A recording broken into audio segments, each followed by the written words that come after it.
I hope सब अच्छे होंगे। तो आज का टॉपिक है हमारा wastage and stagnation at elementary education stage. ये जो है हमारा कंटेम्प्रेरी इंडिया का ही एक टॉपिक है, छोटा सा टॉपिक है। 4 नंबर में क्वेश्चन आ ही जाता है जनरली, और अगर आप इसको अच्छे से पढ़ोगे तो बीएड में, एमएड में, आगे यूपीएससी वगैरह में भी क्वेश्चन आते हैं। तो वेस्टेज का क्या मतलब हुआ? कोई चीज़ वेस्ट हो जानी, ख़राब हो जानी। मान लीजिए बच्चे ने एडमिशन लिया स्कूल में, एजुकेशन के रिस्पेक्ट में वेस्टेज का क्या मतलब हुआ कि बच्चे ने एडमिशन लिया स्कूल में और वो जो है उसको प्रॉपर जितना कोर्स है वो कंप्लीट नहीं कर पाया, किसी भी कारणवश उसने बीच में ही एडमिशन अपना वापस ले लिया या स्कूल जाना ही बंद कर दिया, तो ये वेस्टेज हो गया। या वह बच्चा एक ही क्लास में कई बार रुका रह गया। कई बार होता है कि अपना जो है परसेंटेज अच्छा करने के लिए पेरेंट्स भी करते हैं कि मतलब एक ही क्लास को 2 बार 3 बार रिपीट कर लेना, तो आपका वो स्टेगनेशन हो गया। स्टेगनेशन मीन्स ऑब्स्ट्रक्शन, रुकाव, ठहराव। तो ये जो टर्म है ये हमारे इंडिया में जो है हर्टॉग कमेटी से आया था। हर्टॉग कमेटी 1929 में बैठाई गई थी। साइमन कमीशन ने इसको बैठाया था कि यहाँ पे सारी आपकी जितनी भी एजुकेशन पॉलिसी और एजुकेशन पॉलिसीज़ बन रही थी, एजुकेशन इंस्टीट्यूट खुल रहे थे, प्राइमरी स्कूल सब खुल रहे थे, लेकिन फिर भी एजुकेशन का स्तर जो था वो बढ़ नहीं पा रहा था, रुक गया था। तो उस पर विचार विमर्श के लिए और उसके कारणों को जानने के लिए एक हर्टॉग कमेटी बनाई गई थी।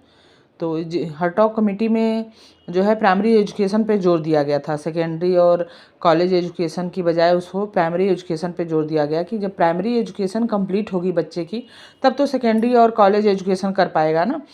क्योंकि पहले क्या था कि कॉलेज और सेकेंडरी पे तो फोकस किया जा रहा था एजुकेशन पे कि कॉलेज बढ़ाए जा रहे हैं, कॉलेज के टीचर्स वगैरह अच्छे रखे जा रहे हैं, लेकिन प्राइमरी एजुकेशन पे जोर नहीं था।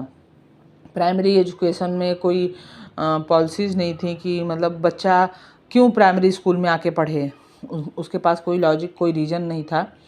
तो हर्टॉग कमेटी ने जो है कुछ अपने उसमें एडिशन किया कि आप प्राइमरी एजुकेशन पे जोर दीजिए। हर बच्चे को ऐसा कुछ होना चाहिए कि वो स्कूल आए और अपनी प्राइमरी एजुकेशन कंप्लीट करे। By wastage we mean the premature withdrawal of children from schools at any stage before the completion of the primary course। ठीक है, इतना तो आपको समझ में आ गया होगा। अब जो है हर्टॉग कमेटी बनाई गई थी इसने wastage and stagnation elementary education के कॉजेज़ पे काफ़ी फोकस किया कि आखिर ऐसा क्या हो रहा है कि जो है इतनी सब पॉलिसीज़ वगैरह के बाद भी, इतने अच्छे अच्छे स्कूल्स और कॉलेजेस के बाद भी हमारा एजुकेशन स्तर नहीं बढ़ पा रहा है और वेस्टेज स्टेगनेशन क्यों हो रहा है, उसके कारण उन्होंने दिए। पहला रीज़न था एडमिनिस्ट्रेटिव कॉजेज। पहला था कि उसमें जो था कि हमारे एजुकेशन, गवर्नमेंट जो है हमारी एजुकेशन, फंडामेंटल एजुकेशन पॉलिसी में जो है उतना बजट नहीं दे रही है, जो है कंपलसरी उसको नहीं, उसने एजुकेशन को कंपलसरी नहीं किया हुआ है। और स्कूल जो है वो 1-2 किलोमीटर के रेडियस में मतलब घर से 1-2 किलोमीटर के रेडियस में नहीं है। तो जो है जो प्राइमरी स्कूल के टीचर हैं वो जो है वोटिंग वगैरह और सेंसस वगैरह, सर्वे वगैरह के जॉब में लगे हुए हैं और जो है पढ़ाई पे फोकस नहीं कर रहे हैं। तो पहला तो एडमिनिस्ट्रेटिव कॉज ये रह गया। उसके बाद दूसरा था एजुकेशनल कॉज। तो एजुकेशनल कॉज में क्या आएगा कि इसमें था कि गुड बिल्डिंग, अच्छी बिल्डिंग नहीं है, बच्चे वहाँ जाके पढ़ नहीं सकते, टूटी फूटी इमारतें हैं, तो पेरेंट्स को भी वहाँ भेजने में डर लग रहा है कि भाई कब इमारत गिर पड़ेगी, तो ऐसे में बच्चे का वहाँ जाना सेफ़ नहीं है। प्लस एजुकेशनल इन्वायरमेंट नहीं है, कोई भी नहीं पढ़ना चाह रहा है, तो मतलब एक माहौल नहीं बन पाया है। टीचर्स भी बहुत उसके टीचर्स जो है बहुत आपके करिकुलम और वहाँ के जो है माहौल को पे ध्यान नहीं दे रहे हैं और केवल एक टाइम पास हो रहा था। थर्ड जो है इंडिविजुअल कॉज। तो जो कुछ बच्चे हैं वो फिजिकली अनहेल्दी हैं, हैंडीकैप्ड हैं, या फिर जो है मेंटली रिटार्डेड हैं, तो इन सब कारणों से जो है वो बीच में ही पढ़ाई छोड़ दे रहे हैं। उसके बाद फैमिली कॉजेज़ थे। फैमिली कॉजेज़ में सबसे पहले तो चीफ कॉज जो है पॉवर्टी थी, देश में गरीबी। वो हमारे देश में वैसे ही ऑलरेडी काफ़ी लोगों का काफ़ी जो है गुलामी वगैरह रही, तो हमारा देश जो है काफ़ी गरीब हो गया। लोग आए और हमारे धन वगैरह को सबको लेके चले गए। तो हमारे देश में ज़्यादा तो ऐसे ही वो नहीं था, पॉवर्टी थी। लोग सोचते थे कि जितने ज़्यादा लोग कमाएंगे उतना अच्छा रहेगा, बच्चों को पढ़ा लिखा के क्या करना, जब मज़दूरी ही करना है तो छोटे बच्चों को ही मज़दूरी में लगा दिया जाता था, उन्हें स्कूल वगैरह नहीं भेजा जाता था। और लास्ट जो है वो सोशल कॉजेज़ में जो था वो इंडिया जो है वो बैकवर्ड उसमें ही था। चाइल्ड मैरिजेज वगैरह बहुत होते थे, तो मैरिजेज की वजह से भी लोग बचपन में ही कर देते थे शादी। तो जो बच्चा है वो फिर अपनी सामाजिक दायित्वों और पूर्तियों के लिए जो है अपना कामकाज में लग जाता था, पढ़ाई लिखाई से तो ज़्यादा मतलब ही नहीं होता था, तो शिक्षा को अधूरा ही छोड़ देते थे। Measures for checking wastage and stagnation at elementary education stage. तो पहला तो यही हुआ कि जो है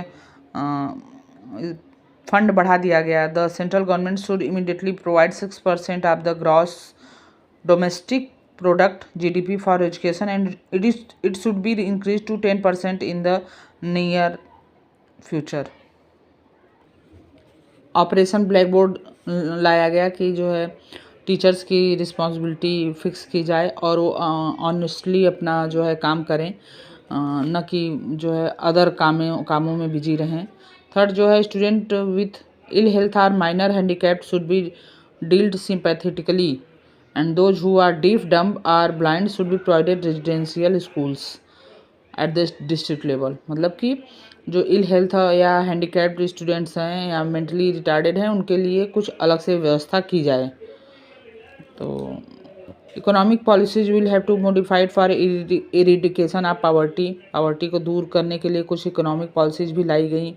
सोशल बैकवर्डनेस को दूर करने के लिए जो है कुछ वो लगाए गए, अपने लोगों को प्रचार प्रसार वो किया गया कि जो है पढ़ाई से ही हम जो है शिक्षा के ज्ञान से ही हमारी अज्ञानता दूर होगी, हमारा ये जो है बैकवर्डनेस है ये दूर होगा। तो शिक्षा पे बहुत जोर दिया गया। तो ये कुछ एग्जाम्पल थे। अभी भी जो है आज के समय में भी आप देखेंगे कि बहुत सी योजनाएं जैसे मिड डे मील है, सर्व शिक्षा अभियान है, ये सब हैं जो प्राइमरी एजुकेशन को नेसेसरी करने के लिए जो है चल रहे हैं आज के समय में भी। और अभी भी प्राइमरी एजुकेशन का स्तर उतना अच्छा नहीं है और बच्चे बीच में ये वेस्टेज और स्टेगनेशन अभी भी बहुत होता है। तो इसके बाद ये आपका टॉपिक हो गया है। हम आएंगे अपने नेक्स्ट टॉपिक के साथ, तब तक आप पढ़ते रहिए, खुश रहिए और मिलेंगे हम अपने नेक्स्ट टॉपिक के साथ। तब तक के लिए बाय बाय।